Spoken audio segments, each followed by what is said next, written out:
Hello there, it's Steve-O here from the Elite FPL podcast, and as has been advertised, due to unforeseen circumstances, I will be doing a live solo blank game week 33 preview for obviously the upcoming fixtures that are happening this weekend. So for anybody that joins me live, quite simply, I have one simple request, which is can you please ask any questions if you have any comments, any observations regarding this upcoming game week? I will try and answer them for you. The difficulty with doing this on my mobile phone is the fact that the comments just flash up like so. I've just seen a couple of familiar faces in the chat in Cameron, so FPL Kid, and FPL Booner. He is on a journey, so he's wanting me to do this for 2 hours. It's unlikely I'm going to be doing this for 2 hours. You never know.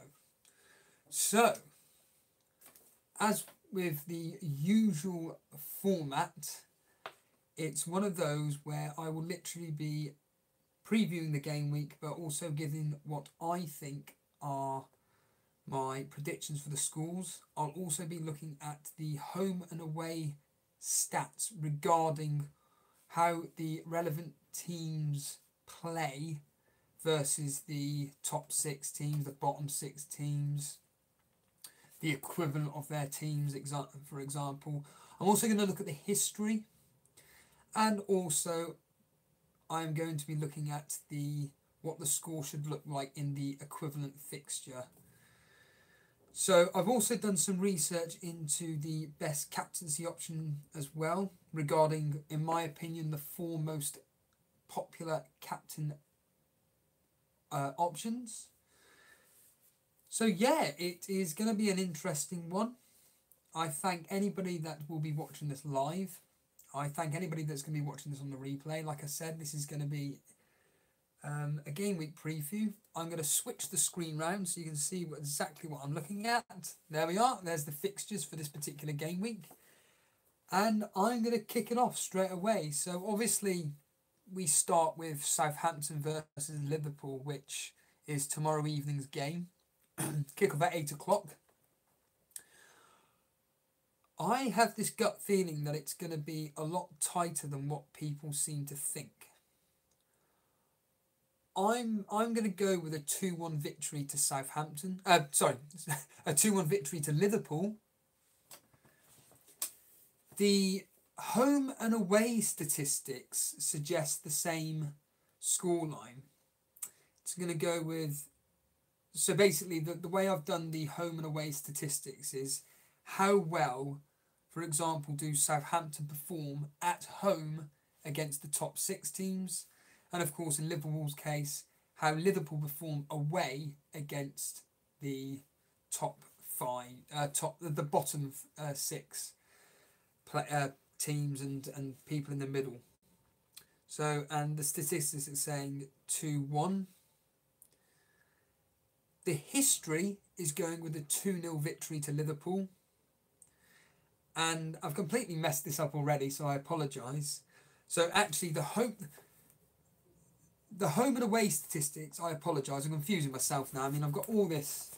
You won't be able to see it, so I'll quickly switch it around for now, for a second. So I've got everything written down here, about 500 different categories. And it's quite difficult to keep up with myself, despite the fact I'm the one that's actually written it all down. So let me just clarify again. The home and away statistics is how well, for example, Southampton are performing at home, regardless of the opposition. And obviously the away stat is how well Liverpool perform away from home, regardless of the opposition. And so just to clarify, that's suggesting a 2-1 victory. History's going 2-0. But the last option is how Southampton perform against the top 6 teams at home and how Liverpool perform away at anybody outside the top 6. And that's actually suggesting a 3-1 victory to Liverpool.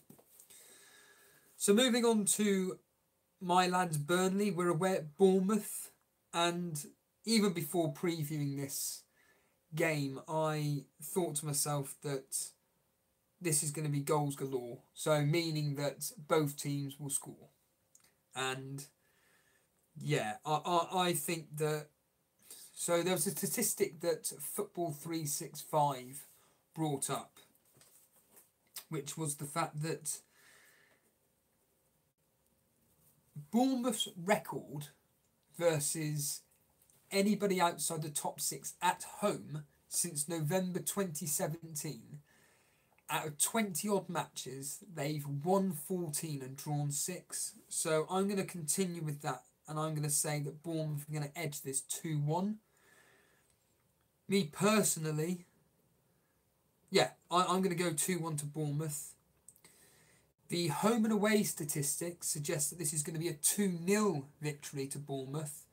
So maybe anybody looking at, if anybody's doing a free hit this game, we may be bringing in Nathaniel Klein, Ake as a decent option to bring in defence. But the home and away statistics are suggesting a clean sheet to Bournemouth.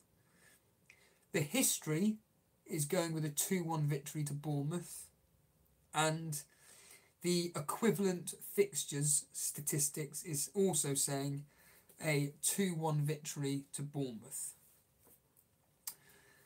Now then, on to Huddersfield versus Leicester. Huddersfield, of course, relegated last weekend. And yeah, I believe that Leicester are going to continue with their upturn in fortune underneath Brendan Rodgers. I can see this being a pretty comprehensive victory, and I'm going to go 2-0. Now, just to let everybody know, before I do all the statistics and everything, I don't look at any of that. I literally just predict the games by myself. And then when I do all the research into the statistics, it always comes out with exactly what I predicted, bizarrely. But that aside, so the home and away stats are suggesting that Huddersfield are going to lose 2-0. The history is going to go 2-1 to Leicester. And the equivalent fixtures is 2-1 to Leicester as well. Now on to, God, this game is the one where I just think is going to be absolutely terrible. It's Newcastle versus Crystal Palace. I think this is going to be really, really tight. And I'm going to go 0-0. The home and away statistics are suggesting a 1-1 draw. The history, though, is going with a tight 1-0 victory to Newcastle. And the statistics which are for the equivalent of this fixture, in other words, just to alliterate this point, the equivalent fixture being that when Newcastle play teams that are outside basically the top 6 and are playing teams that are usually in and around them, it's going with a 2-1 victory, but only just. So it looks like this game is going to be really, really tight. So any defensive assets that people like, Schlupp, Van Aanholt, Newcastle players like Dummett as a prime example, Yedlin, Dubravka, of course. Certainly, I suggest starting them if you're worried about who to bench. Certainly, Newcastle, Crystal Palace defenders, I think you should start. But like I said, it looks like Newcastle are probably just going to edge this. Moving on to the game, which I'm finding really, really difficult to call here. And unfortunately, because I'm not with Dan, it'd be interesting to hear from his input, but I've just looked at the most basic stats with Arsenal away from home, and yeah, they are pretty poor as of late. Everton, of course, have picked up some really, really good form over recently. I mean, especially that 2-0 victory over Chelsea. No matter what people may think of Chelsea, it's still a victory 2-0. They got that 0-0 draw against Liverpool, and I'm really struggling to call this game. I mean, I'm sitting on the fence here, and I'm going to go 1-1. The home and away statistics are suggesting 1-1 as well.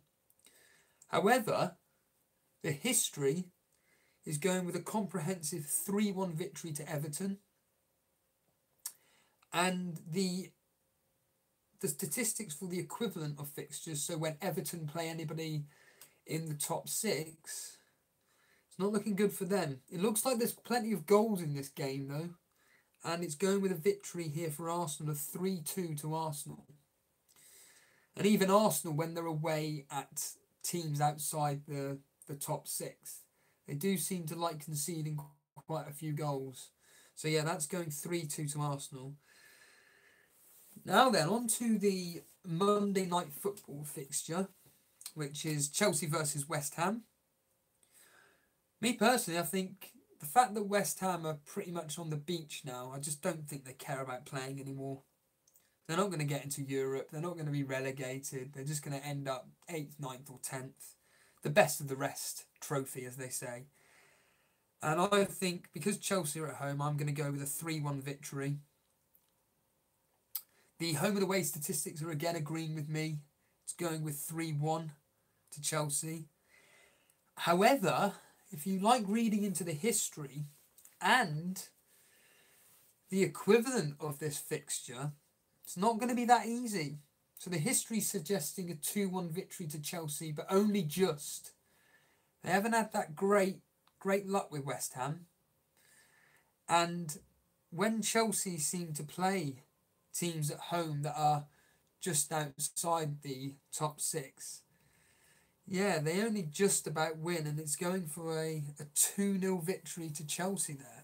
So any potential Hazard captainers, well, you may want to think twice, but I've got some lovely statistics that will help you make your decision a lot more better. So let's just quickly move on to the captaincy pick, shall we? So in my personal opinion, so we can change the screen now at last. In my honest opinion, there are 4 captaincy choices for this particular game week. 2 of them featuring in the Southampton game tomorrow evening, and the other 2 being in the Leicester game and the Chelsea game. So, in my opinion, we're going to have Mo Salah. Of course, he's going to be a very popular pick. Let's bring him up on the screen. So, my opinion on Mo Salah is quite simply this. His history in the last year versus Southampton has been absolutely sublime. It has been absolutely stunning. In the 3 games he's played against Southampton, he's scored 4 goals and has 1 assist. This season's history away at teams outside the top 6, so let me clarify this. So any Salah owners, you really want to be listening to this. When Salah plays away from home against anybody outside the top 6, he has scored a whopping, in 11 games, he's scored 7 goals and has got 4 assists. Okay? And to alliterate, the last 3 times Salah has played Southampton, he's scored 4 goals and has gotten 1 assist. Now then, on to the in-form Liverpool player. You know who it is. It's Mane. And these statistics are not going to be helping anybody with their captaincy choice. So Mane versus Southampton in the last 3 games, he has blanked in every single one. This season, when Mane has been away from home and has played anybody outside the top 6, he has scored in 9 games though, so 2 games less than Salah. He's actually done very well. He's scored 5 times and assisted twice. So to alliterate, if you're kind of worried about the choice between Mo Salah and Sadio Mane, I highly, highly, highly recommend that you go with Salah. The evidence is there in black and white. And let's just show you in black and white exactly what I mean here. The evidence is clear as day once this thing switches around. Will it actually... There we are. The evidence is there. So to alliterate this point, Salah versus Southampton in the last 3 games, he scored 4 goals and got 1 assist. Mane has nothing. This season, however, Salah versus anybody outside the top 6, he's played 11 games, he's scored 7 goals and has 4 assists. Mane, on the other hand, versus anybody outside the top 6, he's played 9 times, has scored 5 goals and has provided 2 assists. But Salah, for me, it looks prime for him to do really well. That's the prime.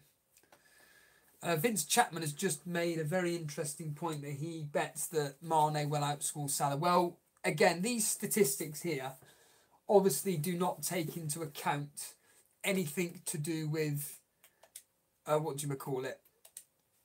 recent stats or whatever, the recent raw data, shall we say. So it only takes into account what's happened across this season. But people like me, I do read a lot into this. And as I stated in the last podcast, I so wish I had gone with Hazard as captain. And I'm not saying that with hindsight. You can go back to the preview pod. And Hazard, quite clearly, was the standout captaincy option for game week 32, double game week 32. He was the standout captain. So there's your man there. He's up on screen at the moment. Him in.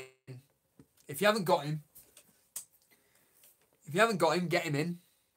And if you have got him, he's the one to captain, in my opinion. However, you may be swayed by this.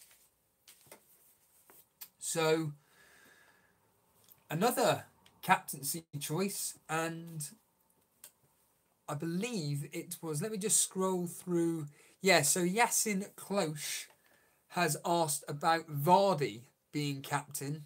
He's another one that seems to have some really good form versus teams that are number 1 outside the top 6 and also away from home. It's okay when you look at the grand scheme of things. So scroll down to Vardy here, wherever he is. Here we are, Jamie Vardy.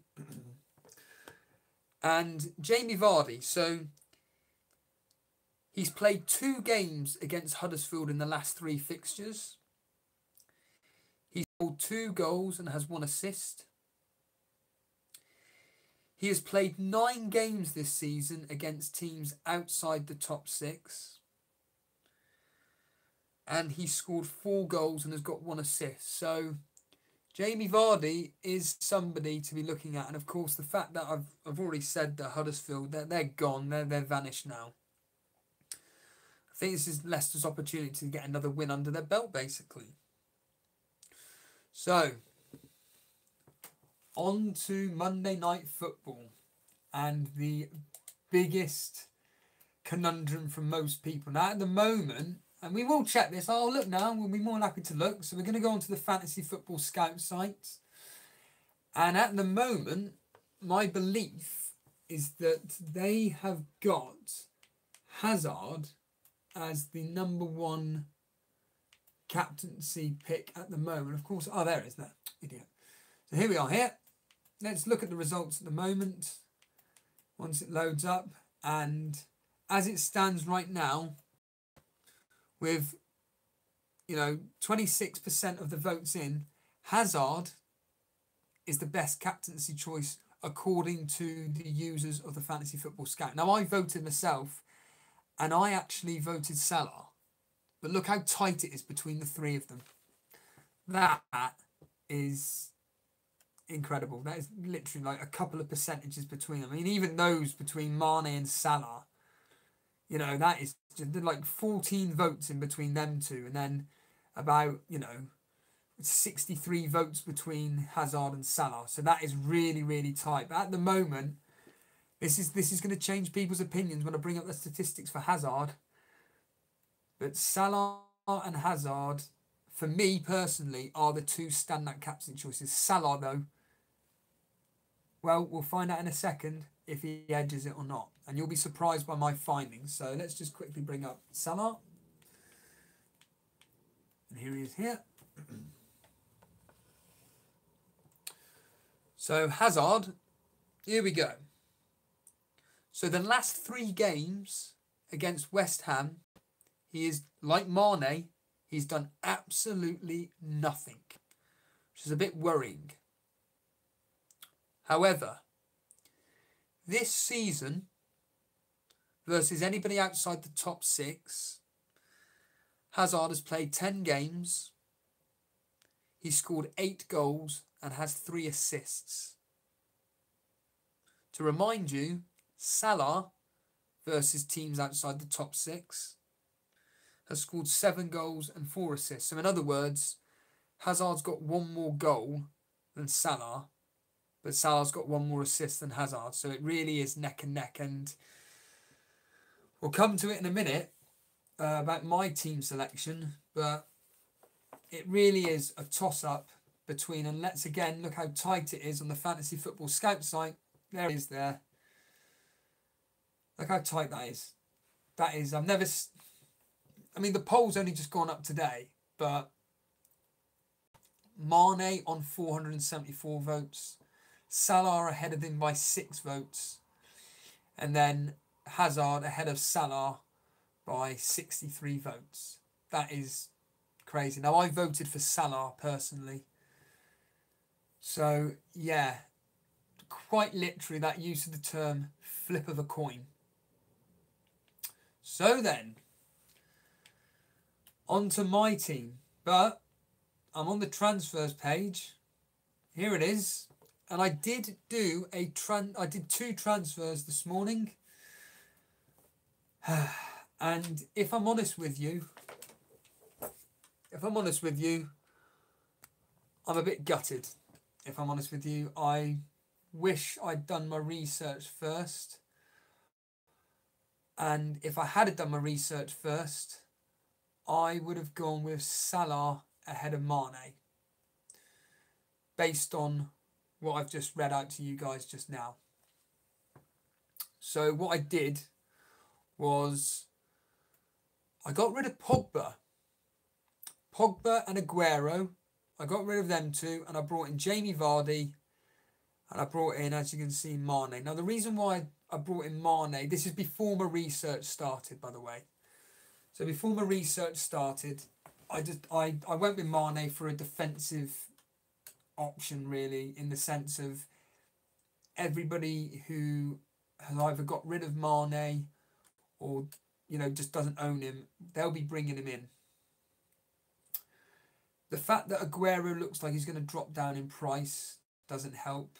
I saw Pogba this morning dropped in price, so I've kind of not lost out on him at the moment because I did it last night. I kept Sterling in because he's going to be key to my wildcard plans next week. As I stated, this is a -4, and my team, now, you don't need to look at my team directly per se, but this is how my team's looking at the moment. Now, obviously, I haven't done any of the subs in or anything like this, but in fact, let's just quickly bring in these players now while we can. So bring them in there, that's fine. Robertson in for Lindelof, there we are, done. And Alexander Arnold in for Jimenez, whatever. So right now, this is how my team is set up. So Fabianski in goal, Robertson, David Luiz, Schlupp and Alexander Arnold, Mane, Fraser, Hazard as my captain at the moment, Hudson-Odoi, but I really don't think he's going to play, and then of course Jamie Vardy just there. So that's 10 players, but as I stated, I can't see Hudson-Odoi starting versus West Ham. I'd love it if he did. I mean, I was listening to Let's Talk FPL earlier on, and a few of the people were saying that Hudson-Odoi played really well against Brighton. I don't think Sarri cares. I don't think he gives a damn about Hudson-Odoi. Maybe it's the fact that Hudson-Odoi's made it clear that he wants to go to Bayern Munich, and Sarri's like, stuff you. Then if you're going to go Bayern Munich, then what's the point in playing you? I don't know, but from what I heard, Hudson-Odoi played really, really well, but I don't think he's going to be starting against West Ham. So basically, I'm going to be having 8 players for this particular game week. 9 players, sorry. And that's a -4. But remember, the reasoning why we do this podcast is because of my cash mini league that I take so seriously. So if we bring up Jason's team, now of course, Jason yesterday ended up on 93 points, as we can see in a second here. So he ended up on 93, but remember, he took a -20. He has ended up at 239th in the world. That's where he is at the moment. So he's taken a bit of a drop, but you know, you can't really be worried about that, so to speak, especially when he's got such a handsome lead in our mini league. And if I just quickly show you our mini league for a second here. So as you can see, Jason up there's got a 96 lead ahead of me, which is absolutely crazy. And then I've got, you know, 28, 30, 40, 50, 60, 70. I've got a 49-point lead against third place Darren Monday. Oh, Darren Monday's up to third. Oh, I didn't know that. Huh.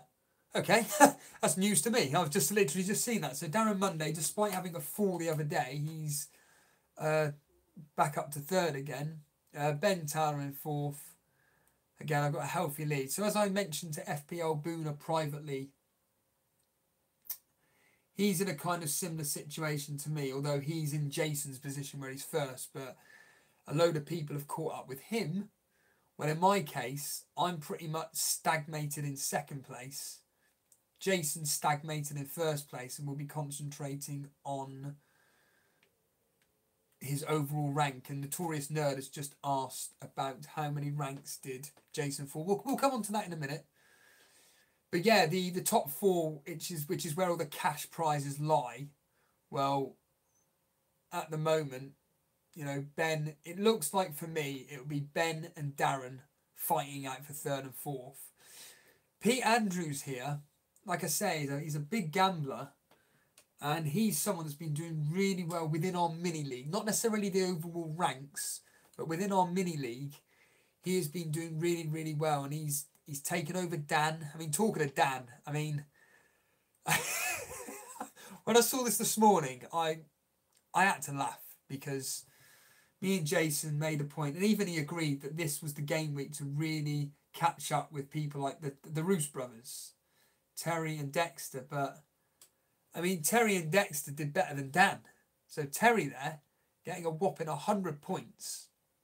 We'll have a quick look at his team, just so you can just to give you a visual of what exactly his team did. So he played a bench boost, although his bench boost completely failed on him.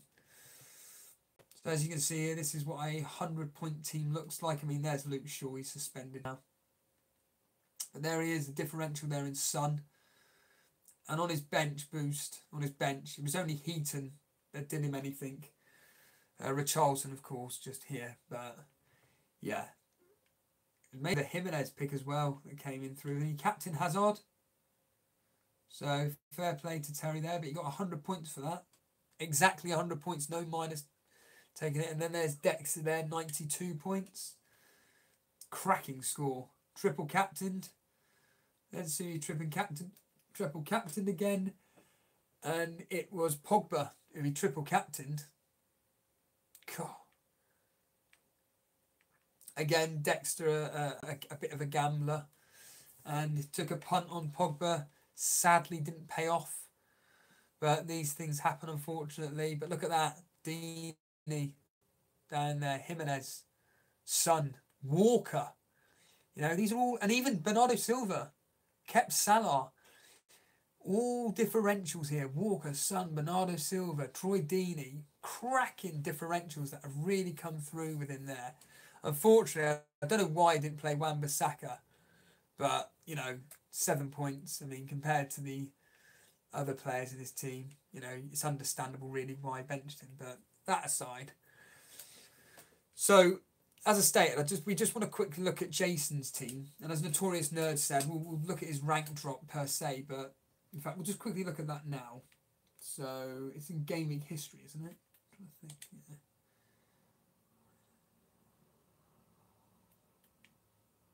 So, Jason, yeah, as you can see here, he went from 87th in the world and he's dropped all the way down to 239th.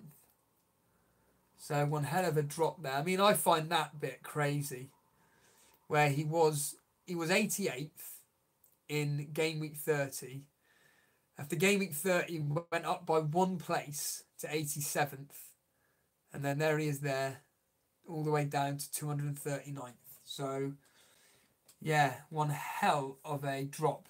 In the grand scheme of things, it's nothing. Because, remember, even being 239th in the world is absolutely ludicrous, to be honest with you. But, but looking at Jason's team, he's only got, well, Punchin is technically a blank Game Week player, but I doubt he'll play. But let's just count him in anyway. So Punchin 1, Pereira 2, Batshuayi 3, Higuain 4, Hazard 5, Wan-Bissaka 6, Alexander-Arnold 7, and Kepa 8. So he's got 8 double Game Week players. Now, my prediction on what he's probably going to do. Now, this is the funny thing regarding doing this solo podcast, is that Jason may counter anything I've already done. So, like I said, my transfers were Pogba and Aguero out for Mane and Vardy. Well, Jason's only got 0.8 in the bank, so he ain't going to be bringing in Salah. So he's bound to bring in Mane. Now, Notorious Nerd has just said, will Jason be bringing in or getting rid of Higuain? For me, who's he going to bring in? Oh, well, Vardy, isn't he? So, yeah, if we're playing the guessing game here, so really all this is going to be working in Jason's favour, but if we're playing the guessing game here, you would think that he would get rid of Higuain and bring in Vardy to block me off, and he'll probably get rid of Sterling and bring in Mane, I think, because at the end of the day he doesn't have the exact funds to be bringing in a 10 million asset. So yeah, it's going to be an interesting one from Jason, but I think it'll be Sterling and Higuain out for Mane and Vardy. That's what I think. And who he will captain, he's either going to go with Mane or he'll go with Hazard. I really don't know what he's going to do. Sachin Philip said that is bringing in Salah for a -4 a good idea. Sachin, the simple answer is yes. Based on the stats that I read out earlier, it's an absolute must, and I'd captain him. I would captain him immediately. He's an absolute must. Based on the stats, again, I'll iterate. Salah's history against Southampton in the last 3 games. He scored 4 goals and got 1 assist. Salah's record this season away from home versus teams outside the top 6. He scored 7 goals and got 4 assists. So absolutely stunning returns from Salah. And yeah, I highly recommend that you bring in Salah for a -4. Easily. A Notorious Nerd asking or saying that he thinks that Jason will go for a -8. I don't think he needs to. He did mention in the last podcast that he doesn't want to do that many hits, and also he's writing off this blank game week. Now, I personally think that this game week's going to be quite tight games. You know, as I've already stated, Southampton versus Liverpool, I don't think it's going to be a walkover. I think it's going to be quite tight. Bournemouth, Burnley, again, it's going to be really weird to say. It's going to be an open game, but it's only going to be like a goal in it. But I think it's going to end like 2-1, something like that.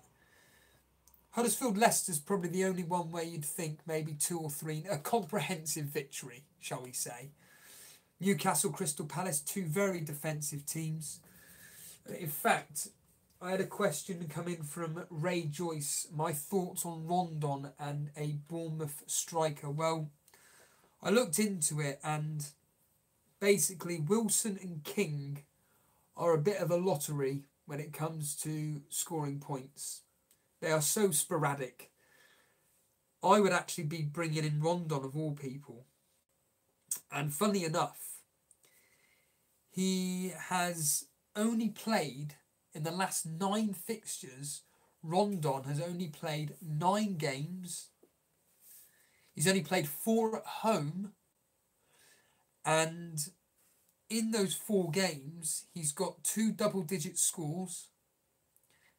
And he also scored against City at home. So actually, if you own Rondon, you should be getting some returns from Rondon in the fixture versus Crystal Palace.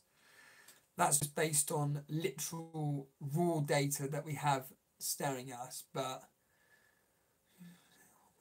right, so Notorious Nerd has asked a question. Knowing that you would be wildcarding in game week 34, which other players you would take a 1 week punt on? I've done the most basic research into wildcarding game week 34 to look into game week 35, and for a 1 week punt, I was looking at Southampton players. Notorious. So Southampton, okay, that's a tricky tie, but in game week 35, away at Newcastle and away at Watford, as a 1 week punt, Ward-Prowse. I think Ward-Prowse for double game week 5 is absolutely a fantastic buy, and also their defender Valerie at 4.1. You know, I bet it'll go up to like 4.2, 4.3 by the time game week 35 comes around. But Valerie is someone certainly to be looking at. I mean, looking at Bournemouth versus Fulham, you know, they haven't got a double game week, unfortunately, but there could be potential single game week players there to play with. John Harris is just randomly coming. I say randomly coming to their chat. Hello, John. We'll be looking at your team in a minute, actually, but I'll answer that question later, John. So John's asked about Lacazette. In short form answer, get him for a double game week 35. Now that's the short answer, really, I can give. So yeah, so we'll quickly move on to your guys' Elite FPL Podcast Mini League. Let's have a quick look at that. So look at that.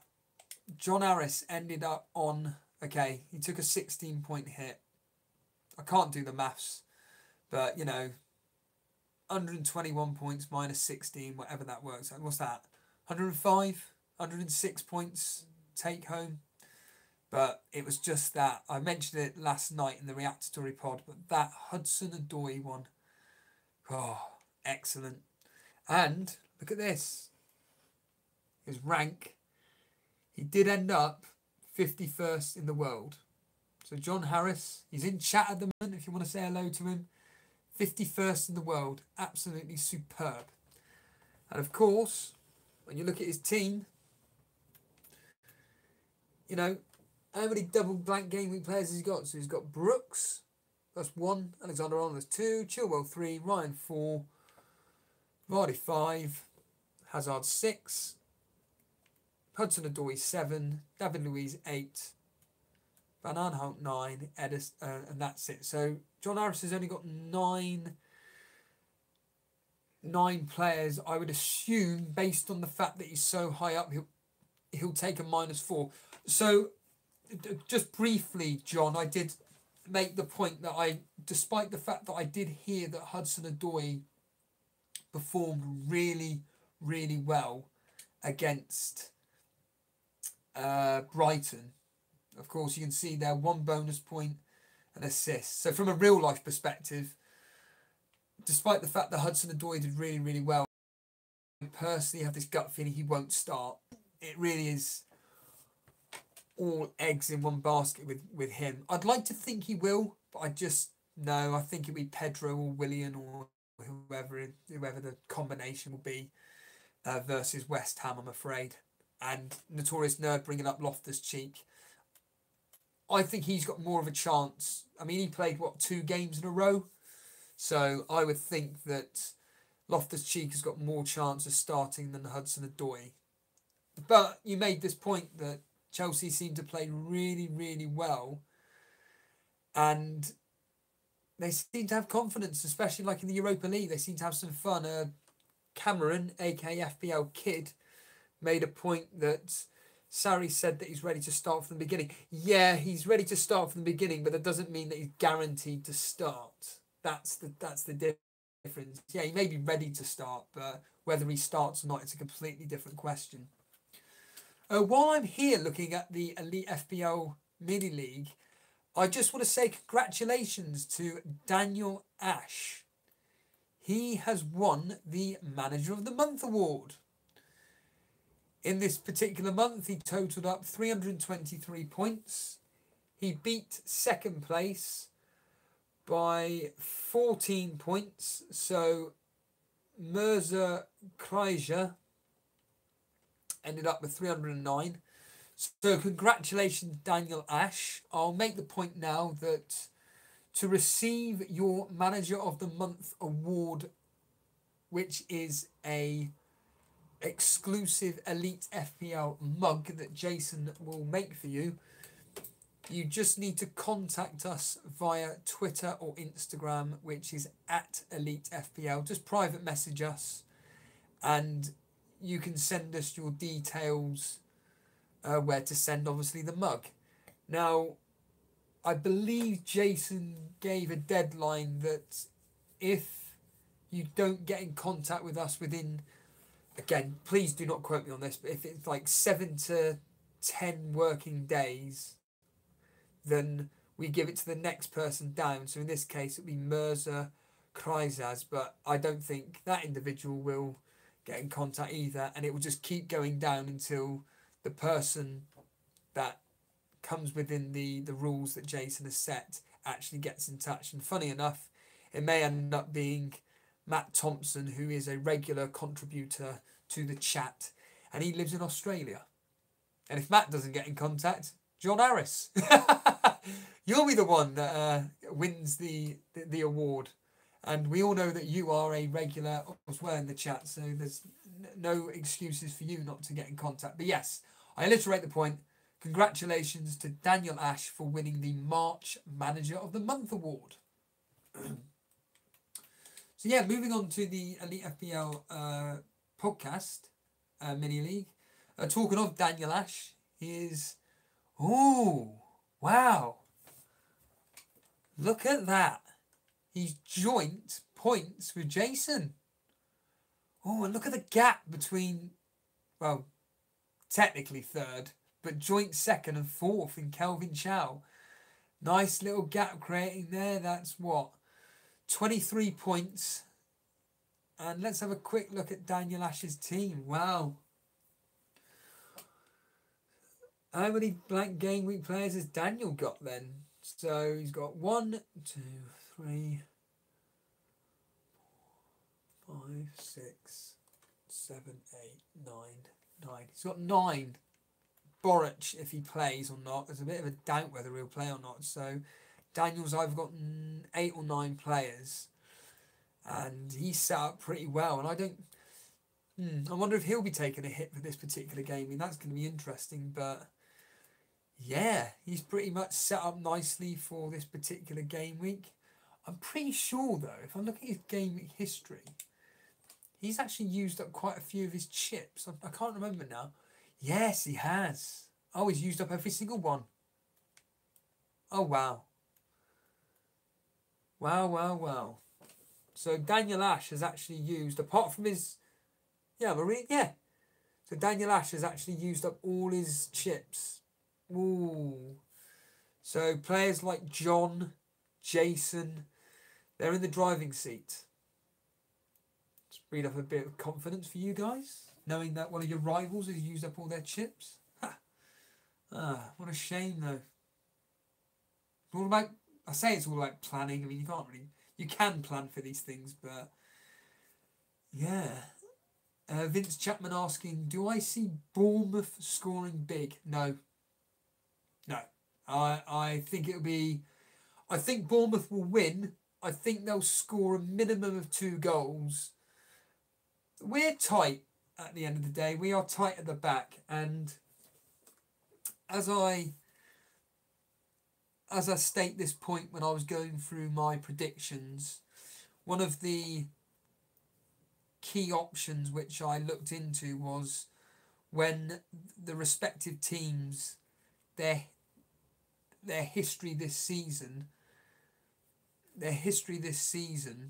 versus the respective rank of the team, it looks like Bournemouth will end up winning 2-1. So do I see Bournemouth scoring? Yes. Do I see them scoring heavily though? No. Of all the teams this particular game week that I'd be worried about, I'm stating the obvious, is Liverpool, Arsenal, and Chelsea. So Chelsea, Arsenal, and Liverpool. Ha! I've just seen Steve Stansfield has asked me a question, and funny enough, Steve Stansfield, he was somebody in the March Manager of the Month contendership. We were just saying, Steve, that if certain people don't get in contact with Jason at a particular time, I mean, there you are there. You are 7th in the March Manager of the Month. Look at your score, though. Let's have a quick look at your team, shall we? I'm sure you took a 36-point hit, though. Yeah. So everybody have a look at that. A whopping 127 points, but took a 36-point hit. So what's that? It's a total of take home 91 or 81 points. Can't quite see. My maths is terrible, but it's either 81 or 91 points. 91 points, isn't it? And yeah, your look at your bench boost. Look at this for a team, everybody. That is fantastic. Guaita, Aspilicueta, lovely differential. Schlupp, Shaw, another differential there. Duffy, it looks like, wow, Sane, captain, of course, came through in the... Isn't it funny with hindsight, Steve? You didn't play on the first game, but, you know, look at that. One of the best captain choices after all. Hazard coming through. Mane, one of the more poorer players. Deulofeu. Look at that. Great team. Great bench boost. That is almost the perfect bench boost, apart from the irony, Sterling, of all players, on your bench not doing anything. But, you know, yeah, FPL Buddha just saying that he's almost doubled his actual score himself. It's so true. And that's with the minus 36. It's crazy, isn't it? 36, but it's completely paid off. Fair play to you. Absolutely brilliant. So then, moving on to a few more. So Kelvin Chow. How many players has he got for this blank game week 33? So Matt Ryan. No, he's not in blank, is he? What am I talking about? They're in the FA Cup. So 1 in Schlupp, 2 in Hazard. Oh, 3 in Hudson-Odoi. Oh, wow. Wow. Kelvin Chow is in a bit of a dilemma there, and especially the fact that he's played his free hit and it just hasn't paid off at all. So again, another one of John Harris's rivals, yeah, just isn't in any contention anymore. I think it's all down to Jason and John, it looks like. Let's have a look, shall we? So, free hit, triple. So he's still got his wild card left. Right, okay. If he's playing properly, he's going to play that in probably game week 34, 35. And bench boost as well. Right, okay. Wow. That's nuts. That's absolutely nuts. Right then. So, let's have a quick look over at blank double game week 35. So this is the big one that we're all talking about here. Double game week 35. This is the big one. So obviously everybody's going to be... It's really weird wildcarding in a single game week. Even though Brighton have got a double, but I don't think many people are going to be tripling up on Brighton assets. And then obviously most people's strategies is going to be for either bench boosting, or in my case I'm considering using the triple captainship in double game week 35, because I heard someone mentioned in game week 36 could be the best time to bench boost, and yeah, God, Burnley at home to Man City, United at home to Chelsea, and then Leicester on Monday evening football. Wow. God, this is a tough one, isn't it, for us fantasy managers? This is a real tough wild card to be doing. It's going to take some hell of a research, but I think for me personally, it's definitely City assets to be looking at. Arsenal, Wolves, Watford, Southampton. And I've looked into it, to be fair, and I think that you could do a really good wild card team, because I'm personally probably going to triple up on Southampton. I'm going to have a couple of Watford players. They've got good fixtures. Wolves, I've already got a few of the players. So yeah, this is a pinnacle part of the season, game week 35. Certainly. Game week 34, no real standout fixtures. Looking at it right now, I mean, maybe Man City away at Crystal Palace. Actually, I can see that being a big scoring game. But Monday night, brilliant. Wow, we're going to have Monday night football and, of course, the Tuesday night football. Brilliant. That is fantastic. So, yeah, I'll just quickly go over my team again for this blank game week 33. So my overall rank, I've dropped down, but I'm down to 8,827th. For people like Vince Chapman that want to know, I've taken a bit of a dip as of late. So I went from 5,070th in the world down to 8,000th. So basically I've dropped virtually 3,800 places, give or take. Yeah, the highest I've been this season was 4,365th. So you can see I had a load of green arrows from game week 23, just pushing up and up and up and up and up, and then all of a sudden just come crashing down to 8,000th.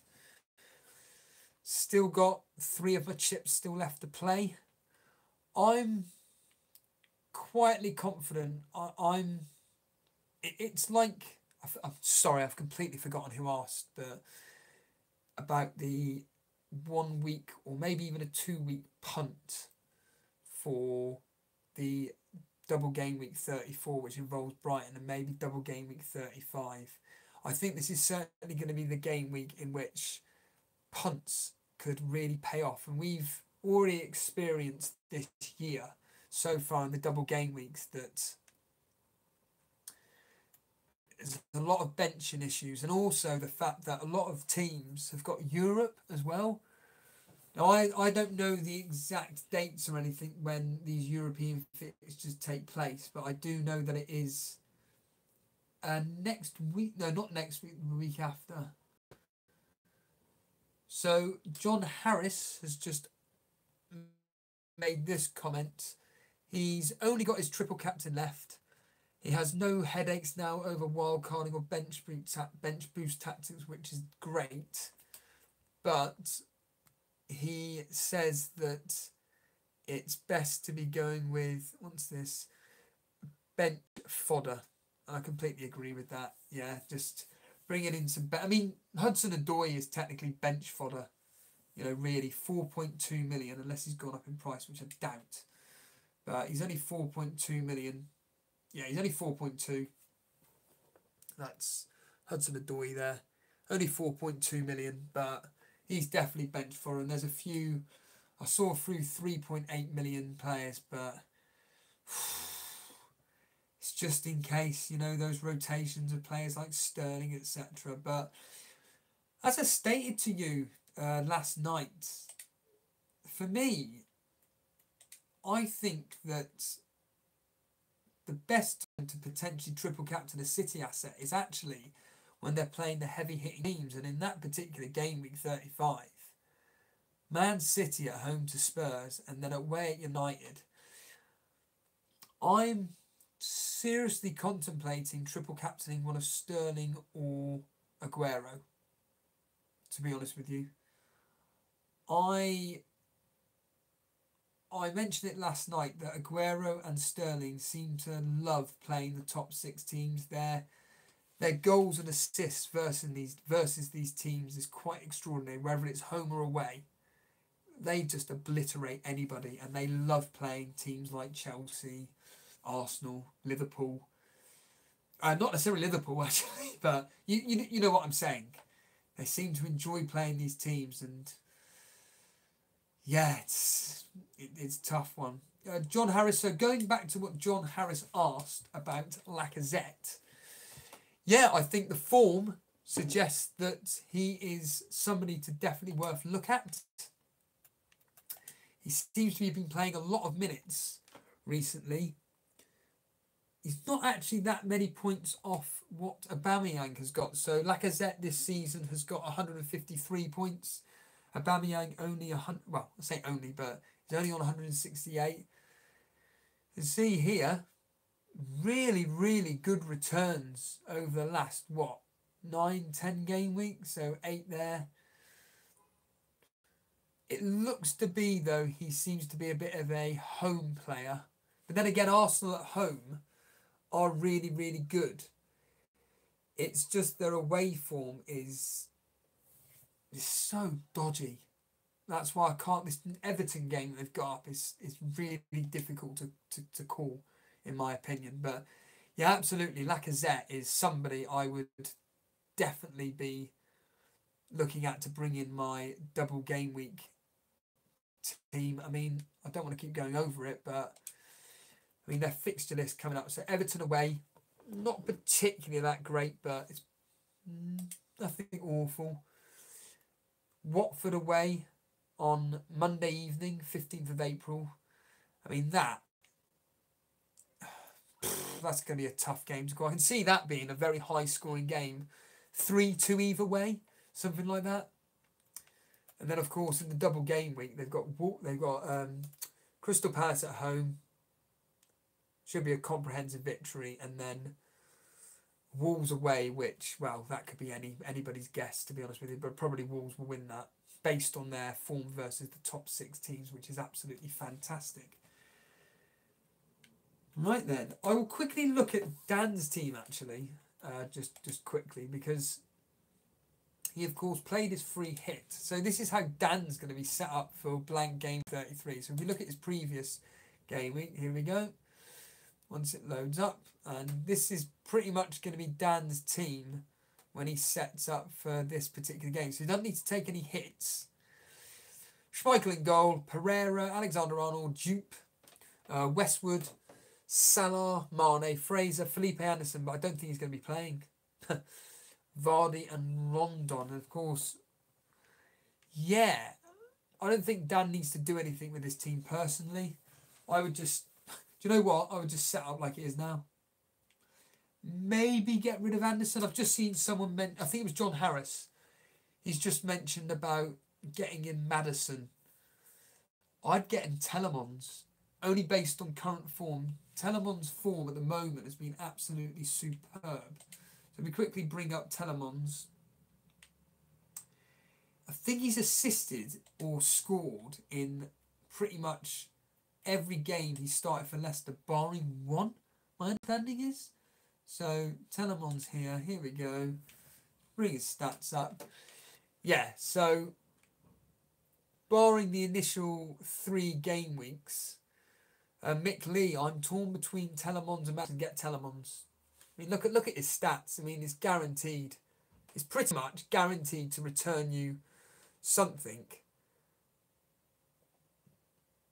Absolutely superb. Whereas when you look at Madison, again, I keep saying this, his points are a bit sporadic. And John Harris said something about his creativity, and he didn't specifically say this, but it's the classic line of underlining statistics, etc. I just don't care about them. I'd rather look at actual live data. And yeah, as you can see, Madison is a bit all over the place. Yeah, I'd be getting in Telemons. That's just me. Yeah, absolutely superb. Mick Lee saying he'd definitely be doubling up with Vardy. Absolutely. Huddersfield are there for the take. Well, I don't think they're there for the taking. I think teams like Fulham are there for the taking. Interestingly, as I stated in my predictions, the Leicester game versus Huddersfield, Huddersfield versus anybody really at home, it's not too bad. Their home record isn't too bad at all, and it's going to be a lot tighter than what people think. What I always find really interesting about fantasy football players is they just assume that players are going to score hat-tricks left, right and centre. It just doesn't happen, I'm afraid. And this Huddersfield game is going to be a lot tighter than people expect. So I alliterate. I went 2-1. Oh, by the way, talking of predictions, so for anybody that actually cares, you really should take our predictions pretty much, rather than with a pinch of salt. I would say get down the bookies and put money on what we do, because myself and Dan do really, really well at predicting games, outcomes, etc. And me especially, the game week that's just gone, double game week 35. Out of the 15 fixtures, I got 12 outcomes correct. I got 3 of the games absolutely bang on the money, and I got 5 of the games near to the bone. So, for example, I went Chelsea to win 4-0, it ended 3-0. Watford Fulham, I went 3-1, it ended 4-1. You get the idea. Dan did pretty well this game week as well. He went with... He got in total... He got 10 out of 15 predictions or outcomes correct. Jason, however, he got 9. Usually when me, Jason and Dan do the predictions, it's usually me and Dan that come out on top. We're pretty... I'm proud to say that me and Dan do really well regarding predictions, as proof be told, and I just cannot wait for next season when the 3 of us participate in the Super Brew predictor game, basically, because it's free to enter, and I really do think that me and Dan can win a lot of money. FBL Boona says goodbye. Yes, enjoy your football match. Thank you for the kind words. We'll stick a £1 on your predictions this week. Mick Lee's just made a funny, amusing comment. I just to alliterate what I predicted, Mick, you only just joined us in the chat. But if you want to know what I predicted, these are my predictions for anybody that's joined me late. I'm going to quickly run through the predictions again. I'll go through them as quickly as possible. So I went Southampton to Liverpool to beat Southampton 2-1. Bournemouth to beat Burnley 2-1. Huddersfield to lose 2-0 against Leicester. I think it's going to be a very low scoring game between Newcastle Crystal Palace. Very tight, 0-0 I've gone with. Everton Arsenal again. I think it's going to be really tight based on Everton's recent very good form and Arsenal's terrible away record. So I've gone 1-1 there. And Chelsea to come out on top only because West Ham seem to be on holiday. Although they do seem to perform against the big teams. And when I was going through the statistics, yeah, it did seem to suggest that Chelsea would only just come out on this 2-0 winners, but it'd be like 1-0, 2-0 victory. It's going to be a really close game. Going on the statistics, which are for the teams that are playing at home and the teams that are playing away, it's suggesting that Liverpool will win 2-1, Bournemouth will win 2-0, Leicester to win 2-0, Newcastle Crystal Palace 1-1, Everton Arsenal 1-1, and again Chelsea West Ham 3-1. The ones that I always like to look at is the history and also how the teams perform, how these teams have performed this season against the equivalent opponent. So the history is going with Liverpool 2-0, Bournemouth 2-1, Leicester 2-1, Newcastle 1-0, Arsenal to beat Everton 3-1 and Chelsea to win 2-1. Only just though, the West Ham have got a really good record against Chelsea. And then, like I said, when these particular teams are playing the equivalent, so when Southampton play any of the teams in the top six, it's usually quite high-scoring games, especially when it's at home. And it's going with a 3-1 victory to Liverpool. Bournemouth, again, it's not looking good for Burnley, but Bournemouth to win 2-1. Leicester just to edge it out 2-1 against Huddersfield. Newcastle to just edge it past Crystal Palace 2-1. The Arsenal game, Everton game, like I said, this looks like it's going to be the highest scoring game of the game week based on the history, the statistics from this season about how they've performed against, when I say bottom six opposition, I mean anybody outside the top six. Been high scoring games when Arsenal have been away from home, and it's going with a 3-2 victory, and again with Chelsea just edging it 2-0. I think, everybody, I am going to end it there, and I really do mean, John Harris, I'm going to end it there. So I'll just quickly go over my team briefly of what I'm going with this blank game week. So as you can see there, Fabianski in goal, David Luiz, Schlupp, Mane, Hazard, captain, Hudson-Odoi, but I don't think he'll play, and Vardy. And of course I haven't actually confirmed my team yet, but it doesn't really matter. Fraser, Robertson, and Alexander-Arnold to play. My two transfers that I did were Pogba out for Mane and Vardy in for Aguero. I am almost certainly going to be wildcarding in game week 34. And then I'll be either bench boosting or triple captaining in game week 35. But as I stated earlier on, this is the most pinnacle part of the season. It's really, really, really interesting. Anyhow, let's just quickly switch it back to me. Let's go from the old Davey FPL screen to looking at me. So, thank you so much for joining me on this special blank game week 33 preview. Now, regarding Jason and Dan, I honestly have no idea what they're going to be doing regarding previewing this game week. Will they be doing one tonight? I don't know.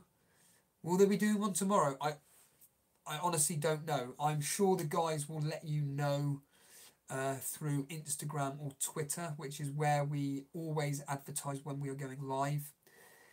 They are at Elite FPL. So if they do go live tonight, join them. I'm sure. I think it will be after 8 o'clock. I think Jason's free from 8 o'clock onwards. If they do one, it will be after 8 o'clock. So another late one, so to speak. I may even, if I'm awake still, I may even join in on the live chat. You never know, but I definitely will not be with them. If you've enjoyed today's video and you haven't subscribed, by all means, hit that subscribe button. We are one person away from getting to 350 subscribers, which is just crazy. But yeah, if you could be that one person to hit that subscribe button and get us to 350, please do. It'd be absolutely fantastic. Try and get us to 350 by the start of game week 33. That would be absolutely fantastic. If you've enjoyed this video, please hit the like button. As Dan always says, all these things help grow the channel. As I keep stating, this new format which I have decided to discover, which is all about, and I'm going to do it now to show you guys. It's just, oh, I need to swap the screen around. So I just need to swap the screen around, and it's just my phone on a stand recording a TV screen basically. But this new format seems to have really does make the viewership interaction a lot more enjoyable. I'm fully aware of this. The feedback has been absolutely superb. I really, really appreciate for the kind words that you have given myself regarding these solo podcasts, especially the fact now that I can just simply do this. Really, really simple. I've only just discovered it yesterday. I have no idea why I never even thought of it before, but that's how the brain works, isn't it? So, yeah, thank you very much for joining me live. I fully appreciate the fact that I've personally gone quite early, but it's ideal timing for me. I hope that my words of wisdom have come into play for the captaincy choice. Like I said, a lot of the time when I do all these statistics, and also the fact that when I do divulge into the history, it usually comes to fruition. So I highly, highly recommend that if you're struggling with a captaincy choice, go with Salah first, Hazard second, Vardy third, Mane fourth. That's just based on these statistics here. Okay? If you don't know what the statistics are, just rewind it back. That's all I will say. If you're watching on a replay, thank you for joining. Thank you for watching, more to the point. Again, thank you for everybody that joined in. Daily Llama, he's on a train. It's a shame that you didn't watch just to pass the time while I was going live. You could have joined in with the chat then. But as Mick Lee says, good luck to everybody this game week. I'd like to think that based on what I've predicted, it's going to be quite a low scoring affair, but who knows? Yeah, remember, it's a Friday night deadline. Hopefully Jason and Dan will be doing a live stream tonight. Keep in tuned, and we will catch you at another time during the week. I'm going to assume... I've just realised something. If you would like me to do potentially a solo live stream on Saturday at 3 p.m. during the 3 p.m. kickoffs, I'm looking at probably doing it at 4 p.m. I don't know. It'd be like start of second half basically. So what's that? 4 p.m. give or take.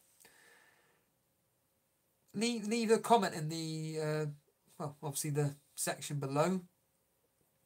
And there's only 3 games going on. Mick Lee straight away in there with yes, go do it. But yeah, because like I said, because I've discovered this new way of doing this, and I've got a bit of time on my hands, and I won't be going to the gym, so I'd rather than just constantly looking at teletext or looking at my phone to see what the scores are, why not do it along with you guys and go along with, as Brett Mollison always says, the emotional roller coaster that is not just fantasy football, but just football in general. So yeah, right, I'm definitely going to end it here now. And thank you so much, and enjoy your evening, enjoy your football, and I will see you soon.